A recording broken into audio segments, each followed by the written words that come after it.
How can someone have so low respect and care? So I found out that my GF cheated. Gone nuclear and left her that day, gone NC straight while been in taxi. D-Day was almost 3 months ago. Actually I feel okay, just need to vent because there is no one I can really talk to right now. When I was doing laundry on D-Day, I found her dirty underwear that she changed when came home late the day before. That's was last big red flag. But what bugs me most is that the night she came home I wanted to make her feel good and gave her OLSX. Turned out she was ducking her boss couple hours earlier. She didn't stop me, didn't say sorry I need to take shower, didn't say I don't want or her favorite let's do it in the morning. I just don't understand how can person have so little respect for someone they loved once. Did she ever loved me? Even for not loved one but just for any human being? She knew what is going to happen because she would hesitate before the act, but still let me do it. When I was nuclear and asked why she didn't stop me, she told that this was you who wanted it. Yeah, right, that's exactly what I wanted. She is just disgusting. I couldn't believe that this girl, that I really loved and seen as good and virtuous, is actually betraying, lying, disgusting, disrespectful person with zero ALS. I checked for STDs and am clean, only have to check for HIV in March for second time, as I know many of you will suggest testing. Thank you for your replies in advance. Update. My progress of surviving. D-Day was 3 months ago, 30 of September or 1 of October, don't remember actually. I left her because she cheated on me and was lying and disrespecting.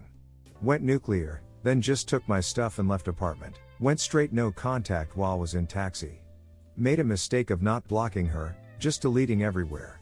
She wrote me later that day asking for forgiveness. I didn't know the rules for no contact at that time and answered her to go to hell and AP to die. Then she apologized again and asked for forgiveness again. I said that I don't know for now.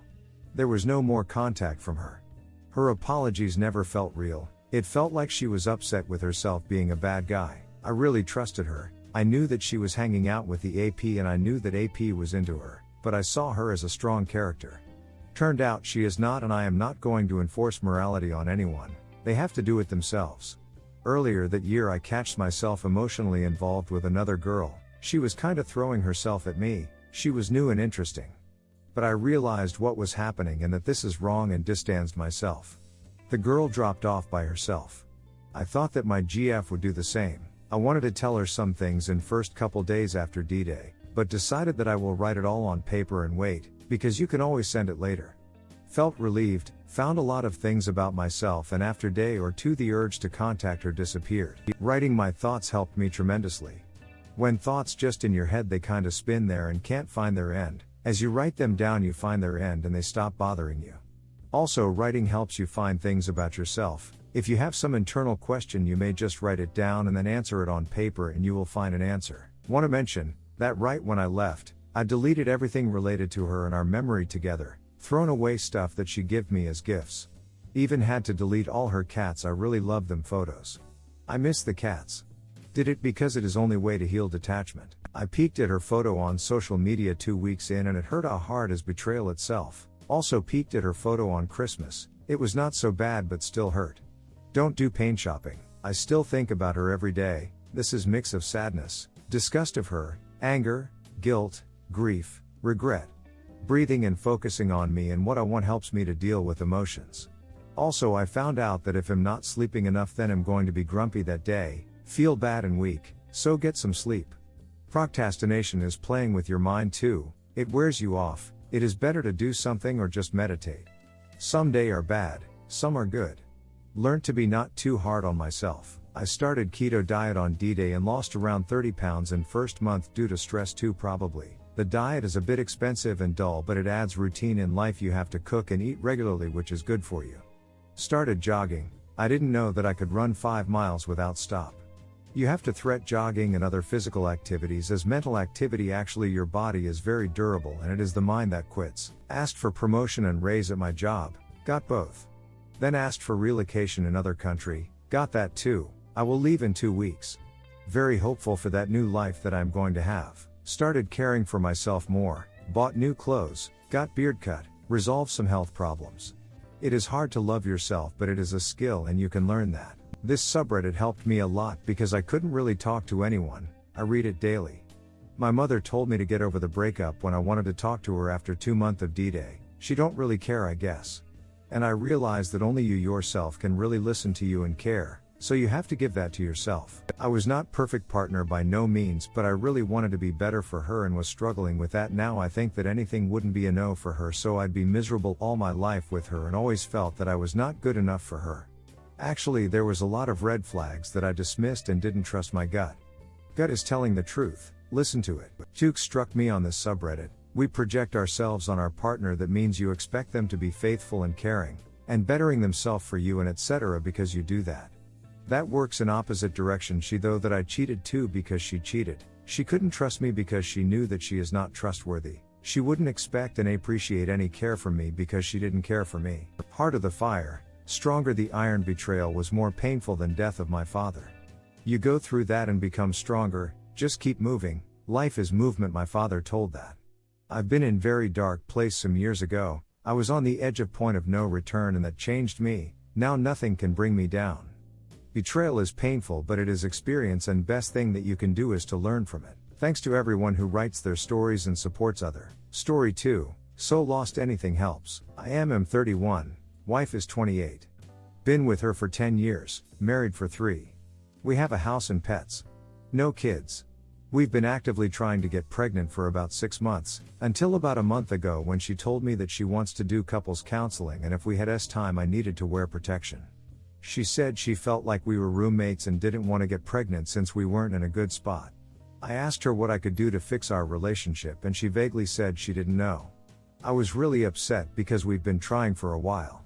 My dad is terminally ill and has always wanted to be a grandfather. I thought even if he's not around long term, he'd be happy to know one was on the way. So I was upset about that and was moody and withdrawn since Thanksgiving. I'll admit that. Her AP is her coworker. He seemed like a nice guy and he'd come to our get-togethers. He's in my fantasy football league and I dog sit for him when he's out of town.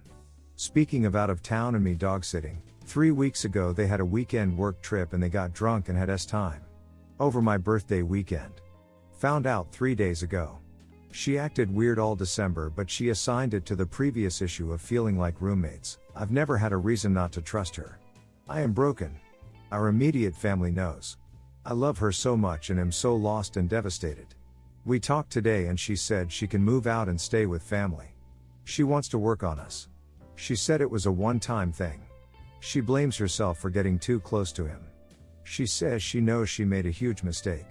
She proactively got herself a therapist and wants to do couples counseling.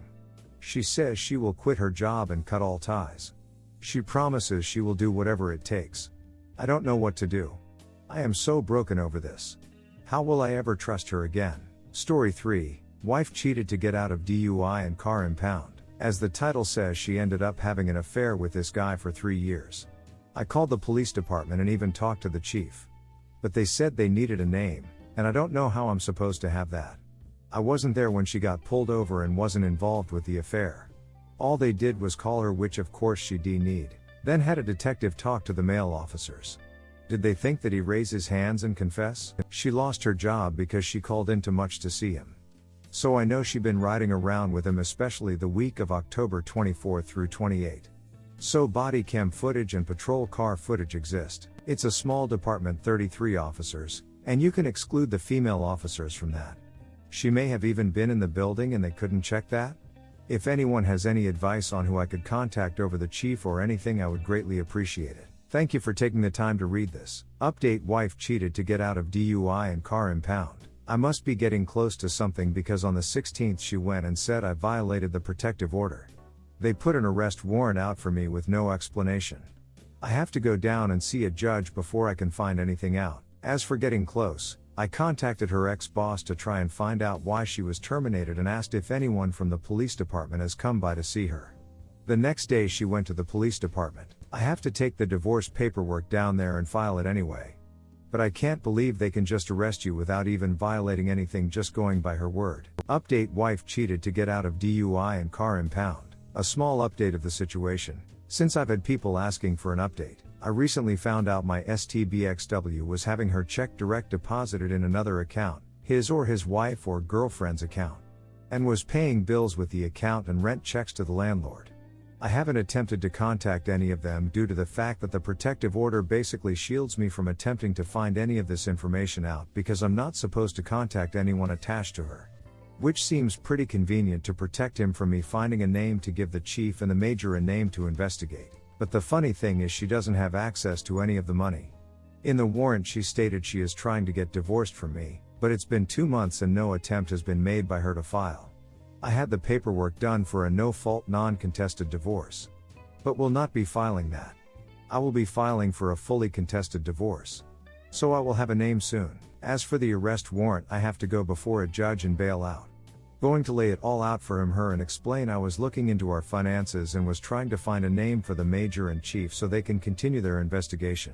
It will be a while before my next update. Have to save up the money for a good divorce attorney to comb through the finances since I know where to look and who to contact. Be patient, I won't forget to update when I have more to give. Thank you all for following me along on this journey and to all those who have given me advice and support. Story 4. Fairly aggressive girlfriend stole from my bank account, so I sent her academic career into a nosedive. A big state university is where I'm a senior. This occurred in the first semester of my freshman year. I was chosen for an honors-style program that put me in a co-ed dormitory with every other participant in the program. I rushed into a relationship with Megan, a freshman girl who lived directly above me, because I was a naive freshman. Although dating someone who lived so close by was convenient for me, Megan was despised by everyone else in our building because she talked a lot and almost exclusively about herself. She frequently boasted about being a fairly aggressive person, but I somehow failed to notice that as a mile-wide red flag. After Thanksgiving break, I received a call from my mother as I was finishing up an evening class. She had seen some strange activity on my checking account and wanted to let me know. Since I didn't have a credit card at the time, I could only access my savings through this account and debit card while I was living on campus. I didn't often need to make purchases during the semester, so I was surprised to see that $104.29 representing 6 Grubhub food orders had disappeared from my account over a 2-week period. I decided to ask Megan about the money right away even though I trusted her at this point. My debit card should be cancelled, she advised while denying any involvement. I did that following a very drawn-out phone call with the bank. After that, I tweeted at Grubhub's customer support, saying, "Hey, my card was stolen and used for food orders on these dates. Can I have the receipts?" I asked. They sent me the first and last receipts, but they had to redact the account holder's personal information. The reason I inserted the asterisk after the word redact is that Megan's name was not actually removed, rather, they simply used the Snapchat draw tool. And the newest receipt was only 2 hours old. My debit card was shredded while she was probably still eating. It's important to note that she and I both had unlimited dining plans, which were paid for by our individual parents, and that the closest dining hall was 500 feet from where we lived. She wasn't in need of food delivery, and she most certainly wasn't in need of my cash. I therefore texted her once more, saying, "I have the Grubhub receipts. Are you positive you didn't give those orders?" She responded, "Duck you for suspecting me. Would you say that I'm fairly aggressive?" I came up with a plan to get security camera footage from that evening of her picking up the order. But by midnight, Megan had arrived at my door in tears, confessed to everything, and also revealed that she was a frequent shoplifter. I sent her off exhausted and made the decision to handle everything in the morning. The following day, it appeared that everyone in our building was aware of what was happening, likely because Megan had already started sharing her version of the events. I decided that the $104.29 was a loss and texted Megan to break things off. I guess I'm lucky I didn't get hurt. She actually entered my room when I wasn't looking less than 2 days later. She was silently standing behind me as I sat at my desk when I saw her. "Give me my stuff," Megan said. "Where is my belongings?" "What?" I asked. "You know," said Megan. "I didn't know." She frantically searched the space for something that she would not specify. Her arrival was swift, and when she quickly left, I locked the door because it was clear that the situation wasn't yet over. She returned immediately after. She knocked on my door as she stood outside, pleading with me to let her back inside. In a short time, the knocking became more violent. Remember that we resided in this building with students in our program who are all familiar with one another, and they could all hear her when she began shouting, "I know you're ducking in there," and opened the mother ducking door.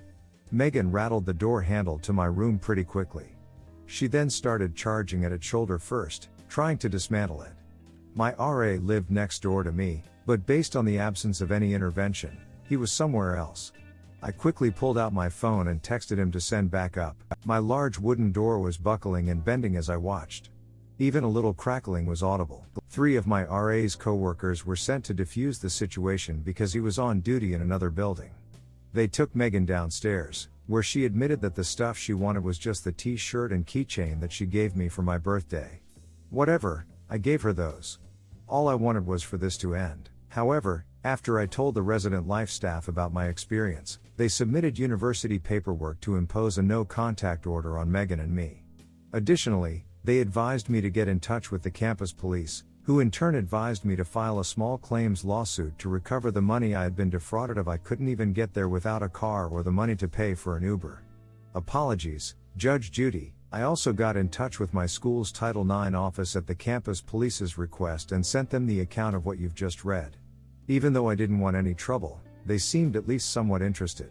I only wanted a clean breakup and a new beginning, but a Title IX representative told me that they were filing 3 misconduct charges against Megan: theft, threatening violent behavior, and encouraging a university staff member to intervene. In Megan's disciplinary hearing the following semester, the representative asked me to testify. Just before the representative set the hearing date for February 14th, I gave my tentative consent. February 14th. I initially believed it to be a joke, but it was actually done. The no-contact order was still in place on the day of the hearing, but a few of my friends had kept track of Megan. She firstly failed every class she took in the previous semester. Someone in my math class admitted that Megan tried to get into bed with him while we were dating, and he had to repeatedly say no. And to make matters worse, Megan kept spinning the facts to try to turn my friends against me. Thus, when I learned that she had moved on, I was relieved to learn that whatever evening plans they may have had were ruined by the V-Day disciplinary hearing. I showed up by myself at the disciplinary board office not knowing what to anticipate. Graduate students made up the hearing board, and it was anticipated that the hearing would go late into the evening. Megan did not travel alone, unlike me. As character witnesses, which weren't even allowed because this wasn't a real courtroom, as you'll soon see, she brought both of her parents with her. Moreover, Megan's parents also hired a lawyer to represent her in her defense against the accusations. The board understood that was unnecessary, but Megan's parents were so convinced of their daughter's innocence that they had already paid for this 3-piece suit to present her case. A junior economics major named Jimmy was offered to me by the board members as a gesture of fairness. Jimmy had already read my account of what happened that day, and after seeing my screenshots of Grubhub receipts, he declared that there was a reasonable chance that the charges would be accepted. When Megan attempted to knock on my door and I pulled out my phone to text my RA, I also filmed the entire thing. I revealed to him after keeping it a secret for months. Jimmy could not stop watching the video. Megan was there, obviously attempting to enter my dorm room while kicking and screaming. Nobody anticipated it, which was all the proof I required. When it was my turn to present my case against Megan in court, Jimmy projected the video in front of everyone. The environment became insane. I suddenly understood that Megan had persuaded everyone that I was lying. She claims that I gave her permission to use my account to make food purchases. She explained to her parents that she had politely asked me for her belongings, which I had rudely hidden from her in my dorm room. In Megan's narrative, I was the sociopath attempting to harm her reputation. It was her word against mine before I made the video public. Still, I wasn't looking for payback. Even after I learned Megan attempted to cheat on me. But as I watched the video, I noticed her distraught parents screaming, "Why didn't you tell us you did this?" And her attorney yelling, "This evidence was not provided in pre-trial disclosure." A board member stood over him and said, "Sir, this is not a court of law." In the midst of her saying, "We don't have objections, this isn't a court of law," and Jimmy, my new best friend, simply trying not to laugh aloud, he yelled, "Objection." That's when I understood how satisfying getting even and deserved retribution can be. The board determined Megan guilty of all 3 charges. My bench's recommendation was for the university to revoke her housing agreement and require her to make amends. Her side only suggested a reprimand and restitution. The board reached a deal. The majority of the money she stole from her family was repaid, most because 2 of the 6 orders had the same price, and the lawyer persuaded the board I had duplicated an order, and Megan was forced to move into a different dorm building. Since every student in the building where our program is held was aware of everything she had done and lied about, this probably would have helped her anyhow. No one wanted to be her roommate, and they wouldn't even talk to her. She had already failed every course by the time she had to change buildings. Megan's parents finally took her out of school after paying for her tuition, her unused dining plan, her attorney, and her restitution. Currently, where are they? Megan returned as a part-time student, as far as I know, but the no contact order is still in effect, so I never saw her again. The man Megan tried to seduce and I are now Facebook friends. Additionally, Jimmy and I are connected on LinkedIn. Well, as for me, well, I no longer date fairly aggressive people.